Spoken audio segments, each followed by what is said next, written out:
Affiliate Nerd Out. I am your nerderator, Dustin Howes, spreading that good word about affiliate marketing. And here today is my guest, Jesse Lakes. He's CEO of Genius Links, old friend of mine in this industry. I see him at conferences from time to time. Always been super interested on what he's doing with the brands that he's holding on to. And Jesse, welcome to the Nerdatorium, man. So excited to let the real nerd come out. It's this is cool. Thank you for having me. You got it, man. Today, Jesse and I will be talking affiliate nerd stuff as always. There is live Q&A going on. If you have a question for me or Jesse, drop it in that chat box over there and wherever forum you're in. But without further ado, Jesse, who are you?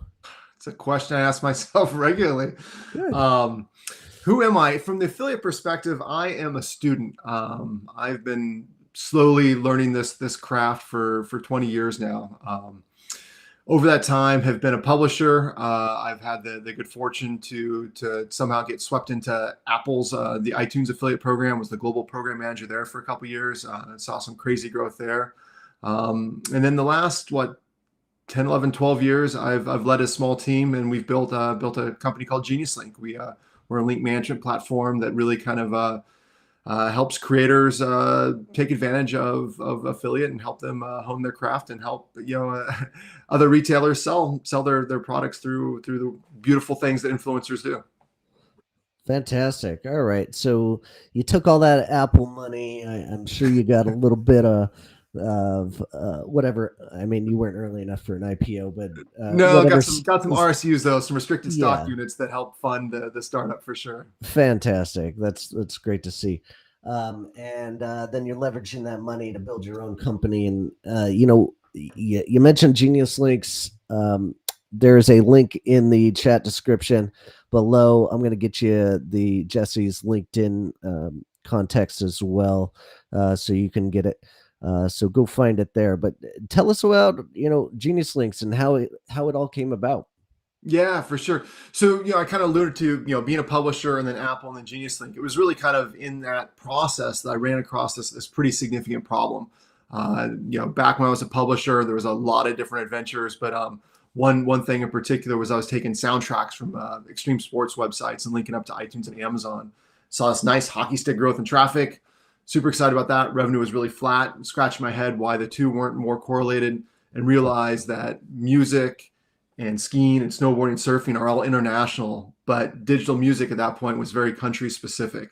All my links were essentially broken for everyone international. So saw there was a huge opportunity, started working on a solution, wrote a book about it. Apple saw that book, threatened to sue me, and then actually hired me. So spent some time at Apple again. Those RSUs, I worked my butt off, and they paid me well to essentially make this problem bigger. We tripled the footprint of the iTunes affiliate program while I was there.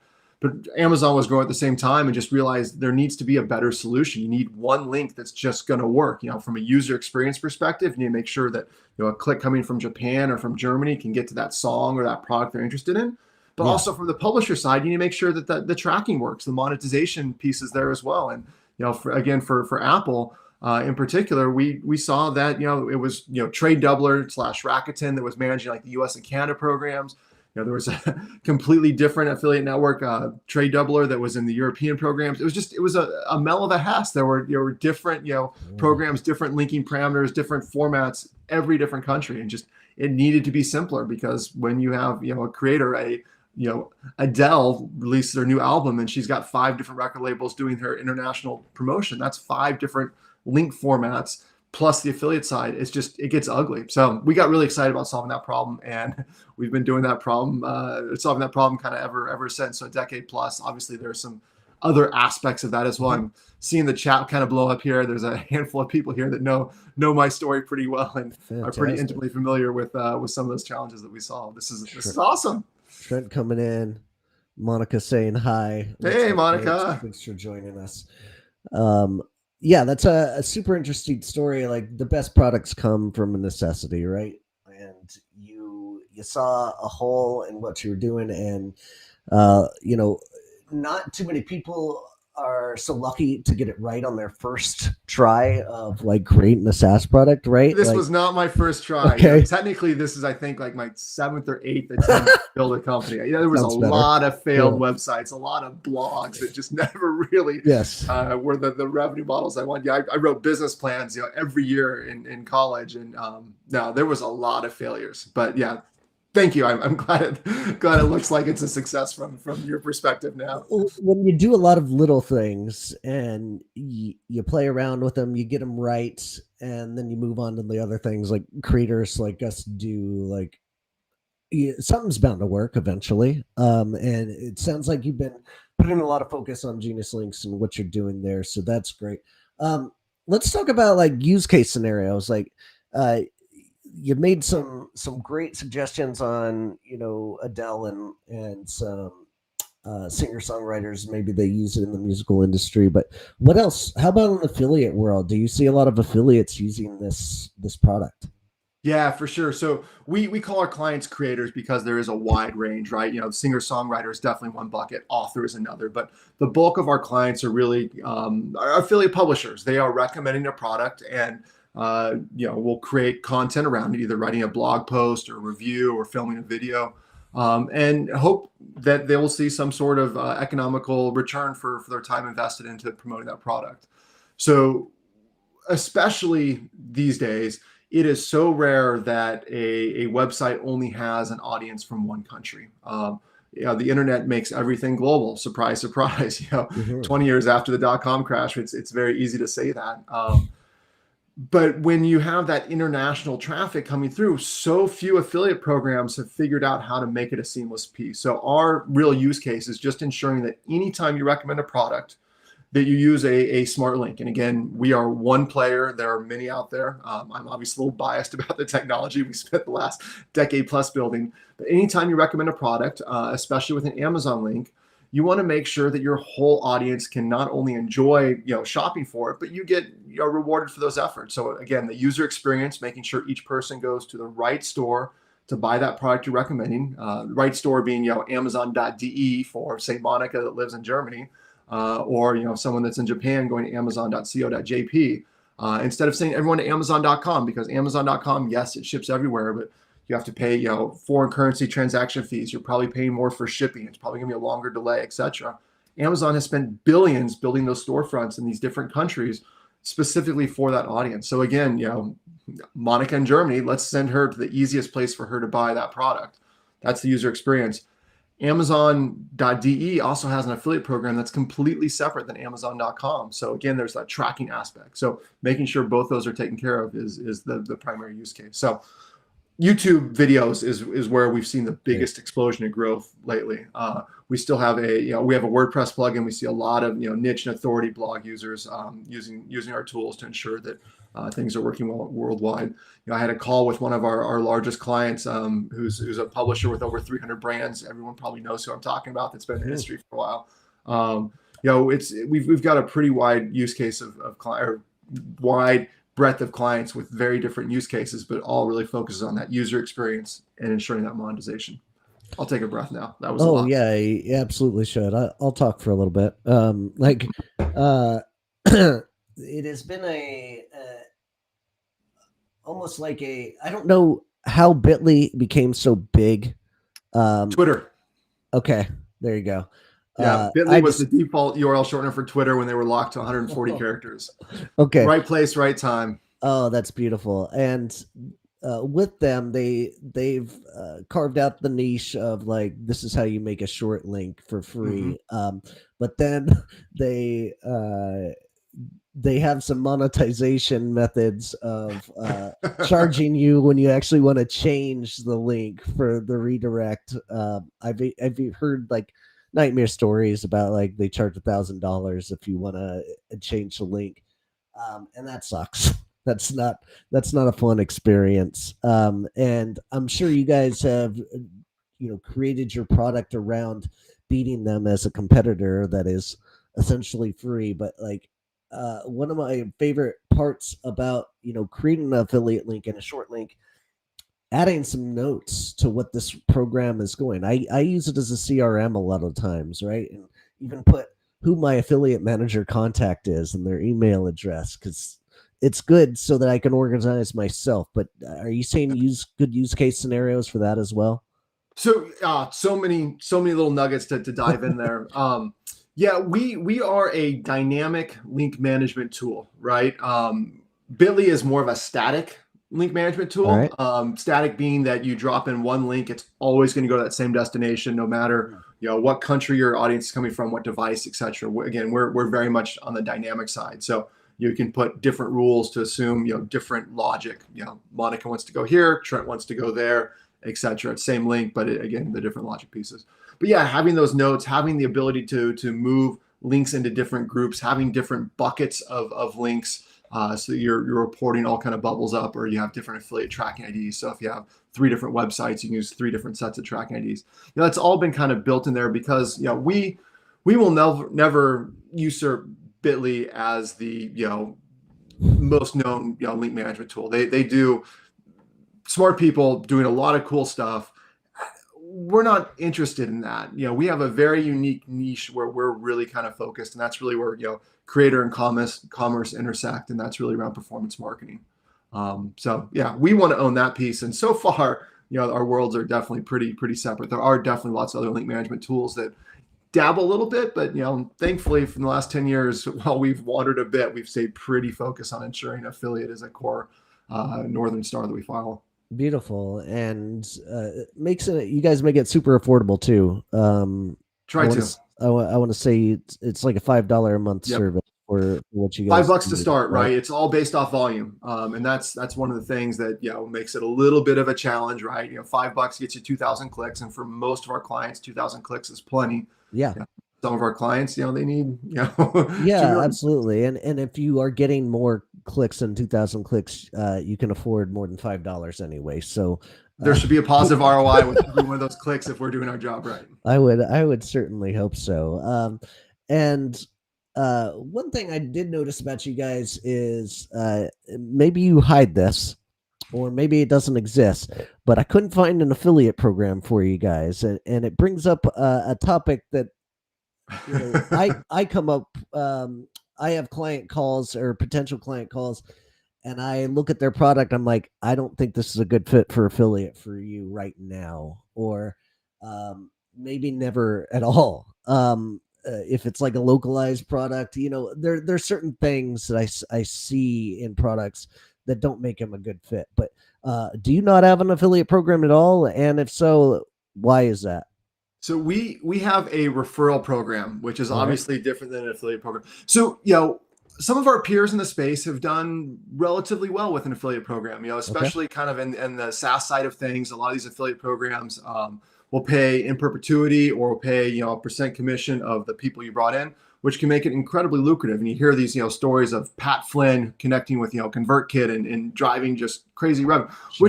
which is a great story.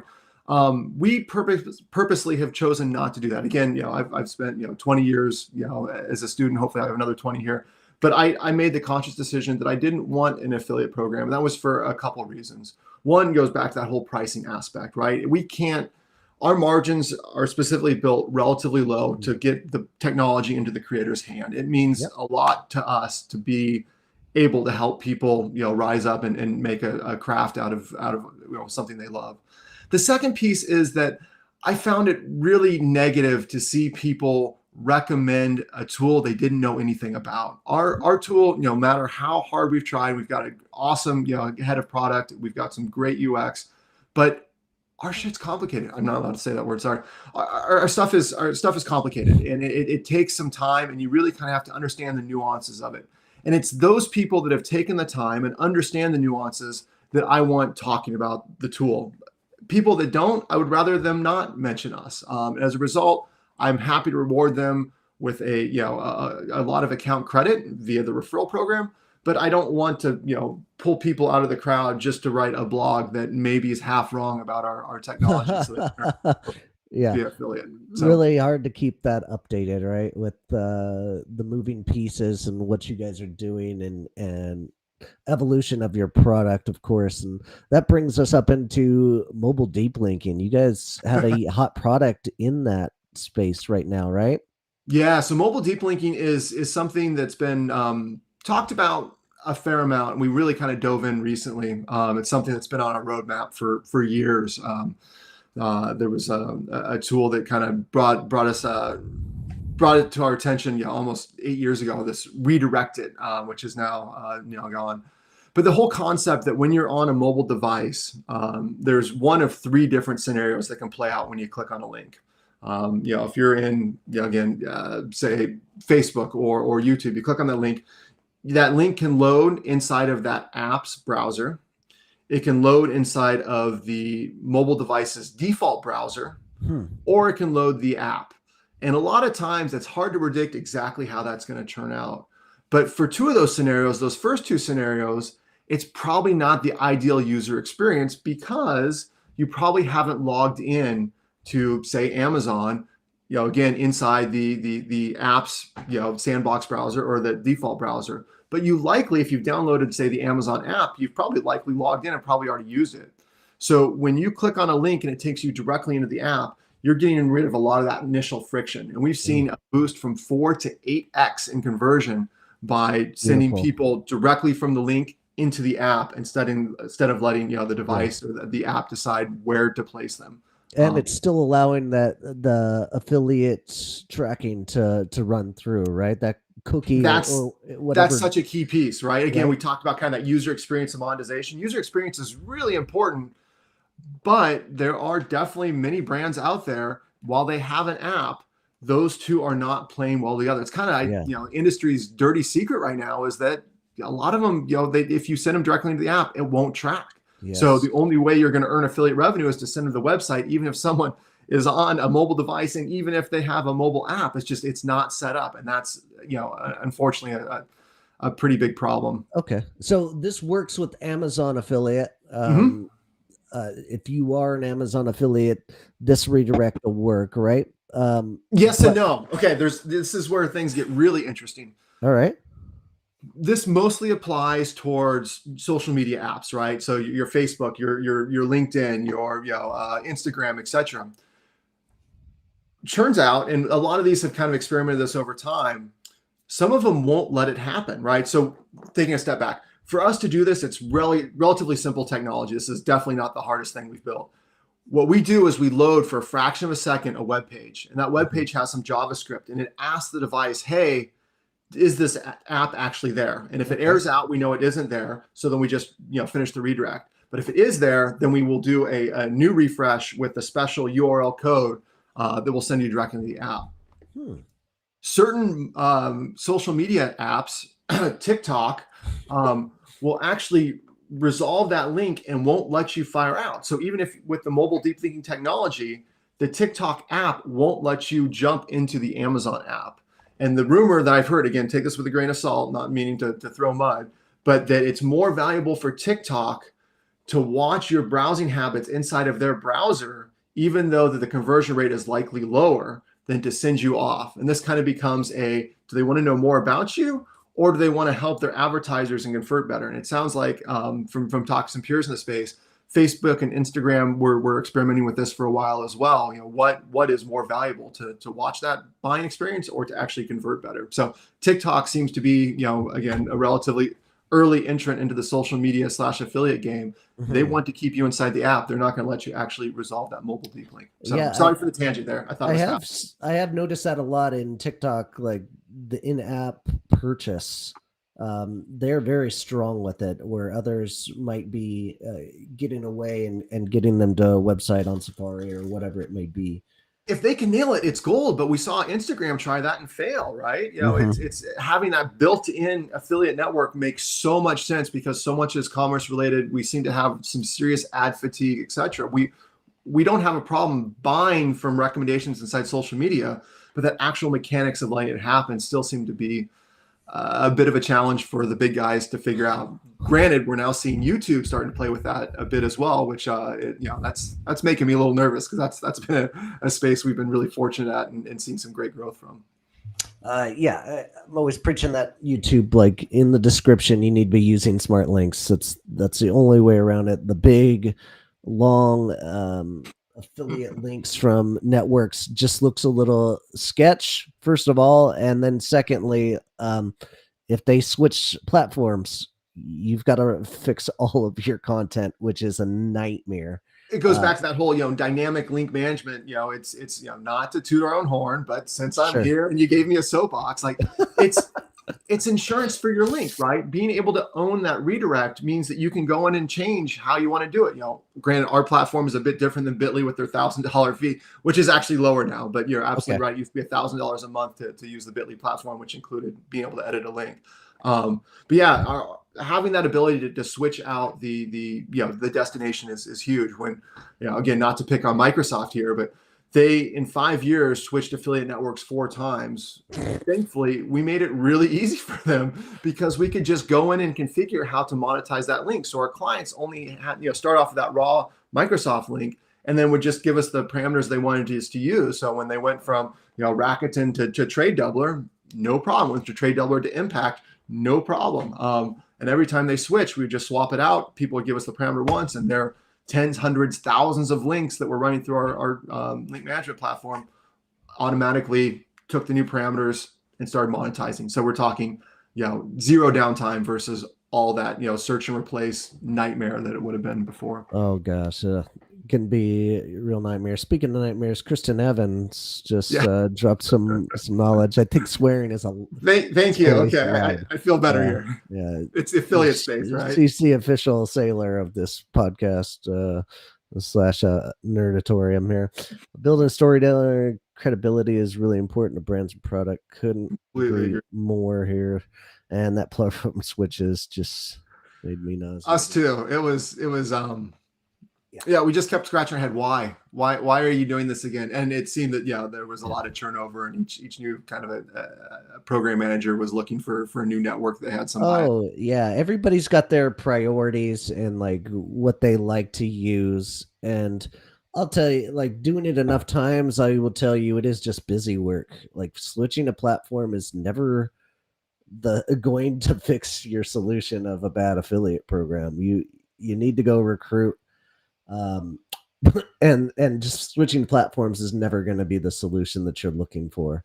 It almost makes it harder, right? Because you have to recruit twice as much, because 10, 20, 30, 50% of your affiliates are going to fall off because they never got those emailers or never cared enough to actually make that switch, right? So everyone on the old network stays on the old network, and when you finally deprecate it, you lose those tracking and sales.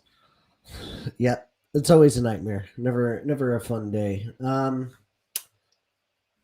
Let's talk about switching gears. You also have another company called Kit, right? Yes. And Kit is influencer solution. Tell me more about what you have here. Yeah. So the quick backstory here is that when I joined on to Apple, the not the woman that screamed at me and threatened to sue me, but another woman that she introduced me to that was actually kind of doing more of the technical side. She left the iTunes product marketing team shortly after I joined. Disappeared for a few years, and I heard from her, and she was in New York, and she was curious if I could help her out with an affiliate project she was working on. The gist was that they had just raised some money for Kit.co, which ultimately become a platform for influencers to share what they know and love.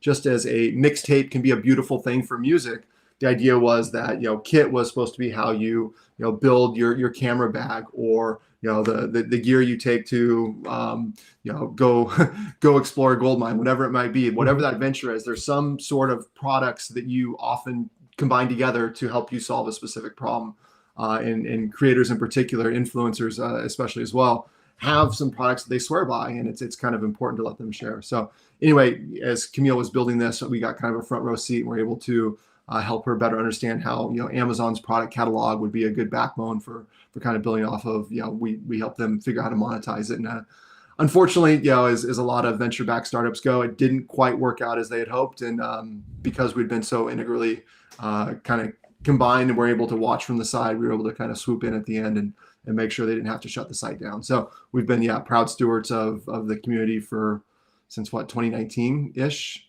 I can't remember those exact dates now. It's a bit of a blur, but it's a fun platform for product curation, and obviously the Genius Link technology and smarts all kind of sit behind the scenes and just make it hopefully a better platform than say Amazon influencers. Okay, awesome. And so it's designed to help those with essentially an alternative to Linktree in some kind of essence, right? Yeah, I would say it's more corollary. We actually did a project with beacons a bit ago with Kit, where we can actually make a rich widget that sits inside your beacons, link and bio tool to Great. make that whole experience a little bit more dynamic. Linktree again does a, not to talk shit, but it's the integrations are pretty cool, but it's a pretty basic layout, and that works really well most of the time, but it probably doesn't sell products as well as it could be, and that's something that we're eager to explore a bit more. But yeah, so back to what we were saying, I think Kit can augment your link in bio, can augment your link tree. Beautiful.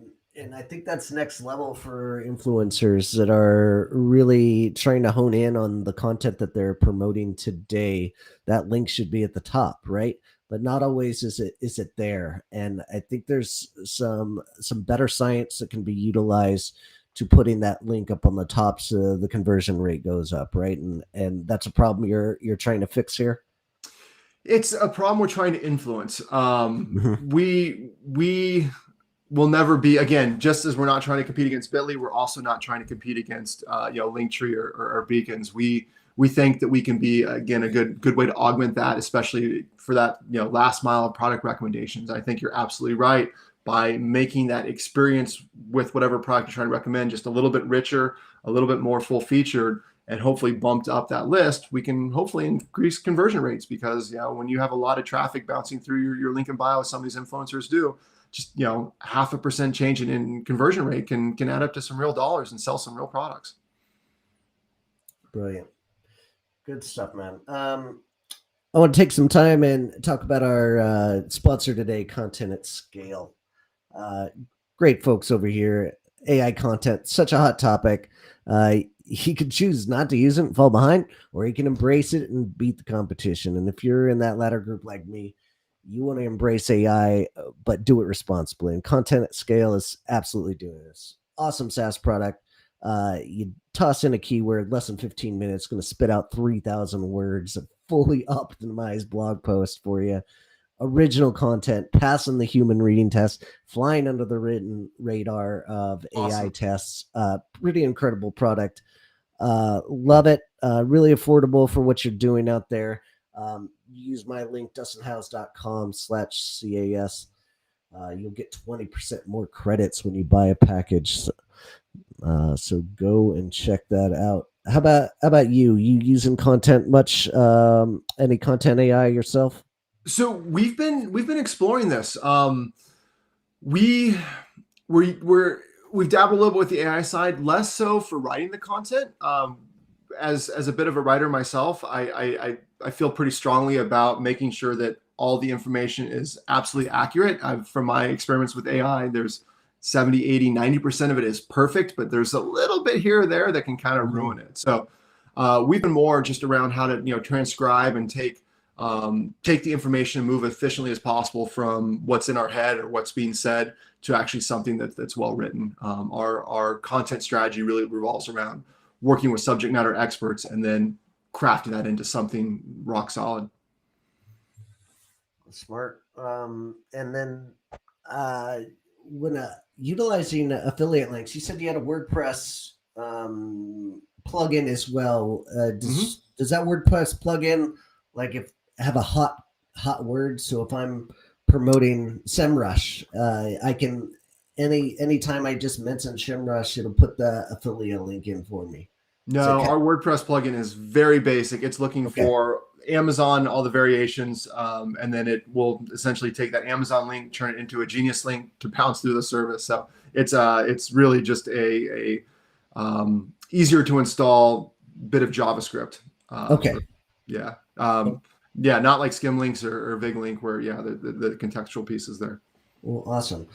Um, I know you spend a lot of time in the Amazon community. That's like your bread and butter there. And you recently published a book. I got the chance to read, and Yes, thank you. it's essentially like the Bible of what to do as an Amazon affiliate and best practices. And what have you? How'd you come about writing this, and even why did you do it?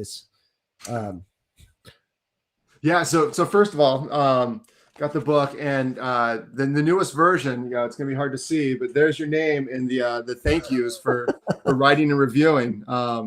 So really, really appreciate that feedback. So the you short got it. story here is ASC was about a year ago, right? So yeah, went to New York. It was great to go to a conference. Hadn't been to a conference in quite some time, and came home with COVID. Surprise, surprise. Um, so my wife locked me into to the guest bedroom, which is right next to the office, and I spent 10 days in quarantine. And after I exhausted Netflix and got caught up in email and played some video games, I decided to write a book. I'd already had a bunch of different blog posts about Amazon's affiliate program. And just why not? I'd written a book before and it nearly got me sued, but opened up this whole new adventure. So try to give it another shot, and it's been really fun. It's been I think I've sold all of about 15 copies, but probably given away about 400 copies now. But it was really good for me to just review lots and lots and lots of different blog posts that I'd spent the last 8-9 years writing, and just get them all up to date, consolidate them, and it really also helped me kind of walk in the shoes of some of our largest clients. We work with a lot of different authors, a lot of different publishing houses, and it's good to figure out how frustrating Kindle Direct Publishing really is. Once again, Amazon is taking something, trying to make it easier, but also there's been some areas that could definitely be a bit more polished, and they've been quite frustrating as well. So it's been an adventure, and if anyone here is going to be at ASE this year, I will find me, and I've got a copy for them. Awesome. It's a really good read, easy read, especially for somebody that is interested in the space and wants to get on the other side of the equation as well. I think one of those aspects that makes you a really good affiliate manager is knowing what it takes to be an affiliate as well, and putting yourself in their shoes. And this read definitely gives you that kind of perspective in it, helping others, helping the affiliates that are in your program, getting their kind of perspective is really clutch. So great book. Dude, appreciate you being here. Thanks for the time, buddy. Any conferences we're going to see you at next? So Affiliate Summit East, definitely. I still have to figure out a few of the logistics. I think there's that Martech happy hour the day before. Big fan of what Martech Records doing. Amazing things with Mike. And then Affiliate Summit West is definitely kind of a staple as well. It's awesome that we can, everyone's going back to conferences, and I'm excited to dive back in. I'll be at some YouTube specific ones. I'm sending the team to ConvertKit has a great craft and commerce coming up here. I'll actually unfortunately be missing that. I think that's coming up in a couple of weeks. So sending the team out to Boise. But as far as affiliate goes, ASC and ASW are kind of the mainstays. But don't let that stop you from getting in contact though, because obviously I like geeking, I like nerding out anytime. Fantastic. Enter the Nerdatorium. Anybody that gets in my vicinity is in it. All right, awesome. If you'd like to be a guest over here on Affiliate Nerd Out, jump into the Nerdatorium with me. I've got this, dang it, I almost did that. I got this QR code, or go to dustinhowes.com/nerd, sign up, and we'll get to talking about a topic. My guest later this week is going to be Trisha Meyer. That's coming up on Thursday. So join me for that. And Jesse, appreciate your time here today. I've got one more chat comment. Let's see. Love ASW. Thanks, Kevin. Appreciate you. Thanks for joining in. All right. Thanks for tuning in, folks. We'll see you next time. And good luck recruiting affiliates out there. Take care. Thanks, everyone. All right. Thanks, Jesse. See ya.